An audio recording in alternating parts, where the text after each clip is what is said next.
Hey everyone, today I'm switching out the injectors for my tracker. I've already kind of started. I have the 4-cylinder model, so I have 1, 2, 3, 4 spark plugs, so I'll have 4 injectors. You can see I've already disconnected one here. Started off by disconnecting the battery and opening up the tank. So that way, when we pull the injectors off, there aren't any issues. So we're going to remove this rail, and in order to do that, you have to disconnect this hose. The fuel lines are over there, so they just have clips, so you just slide them down. They're right here, those two. And in order to pull off the whole rail, there's a screw over there. You have to there's a bolt that you have to unbolt. So yeah.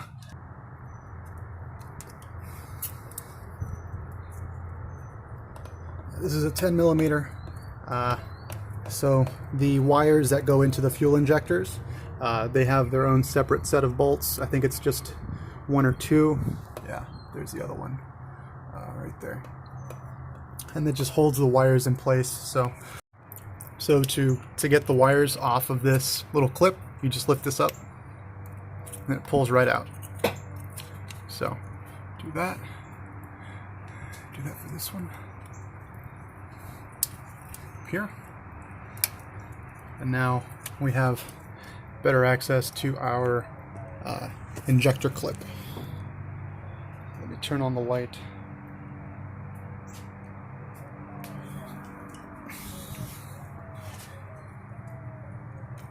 So with this clip, all you have to do is squeeze the top using this with some pliers. You can see it right there. So you just squeeze and then you just wiggle it out. So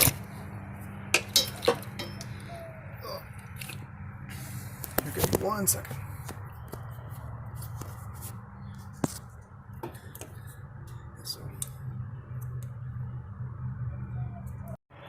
So I have all the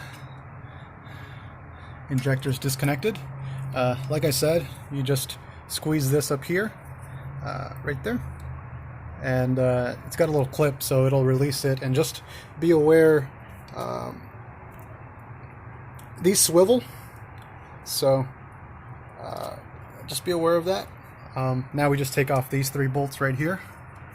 There's one right there. There's another one right here. So when disconnecting the fuel line, it's easier if you take out the battery. There's nothing standing between you and the fuel line, and they might be stuck on there, so you just kind of have to twist a little bit with some pliers, and then you can pull it off. So I also found you have to disconnect this little hose here, and then you should be able to pull out your rail. So let's try to pull this out. Might also be easier if you take this off, but I just chose not to. Still maneuvering this out, but if you pull out the 2 injectors closest to this, you can rotate it and kind of work it out from underneath. There we go. Yeah. So just a heads up. Don't forget to make sure that the old injector boot is out of the hole. So here, the boot got stuck. So it's not a boot, it's an O-ring of some kind, but yeah, just make sure and check. Okay, so I swapped out my old injectors for my new ones.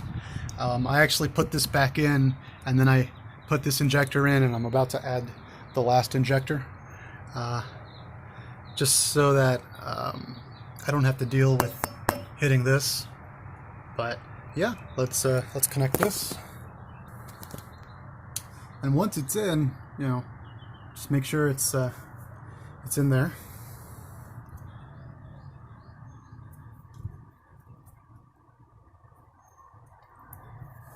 And then we're going to put it back on. Slowly came to the realization it's just easier to take that off. Yeah.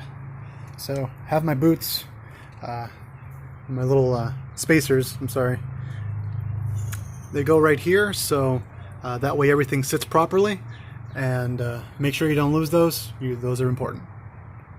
But we're gonna put them back in.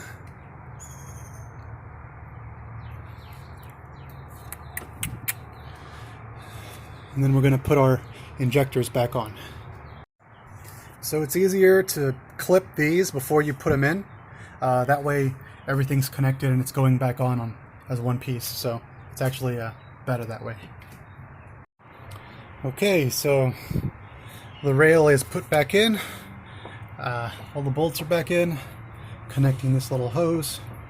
It's not too hard. If you want to take it on yourself, you just have to make sure if you take off this top part, it's not too difficult. I would say the hardest part is getting the injectors back in, but once you have that, it's not that big of a deal. So I think it's taken me about an hour to do this, and I normally don't change injectors, but I know my way around a toolkit. So yeah, it's definitely a 1 hour and a half job. So best of luck. Bye bye.